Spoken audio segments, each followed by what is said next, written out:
ko na gumamit nito kasi sobrang consistent. Sobrang Ronnie kasi nga, wait lang.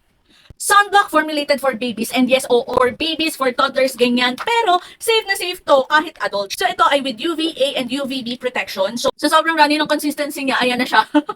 Pero sobrang bango niya and super na-enjoy ko talagang gumamit nito. Lagi ko kasing ginagamit kapag nandito sa bahay is yung Velo.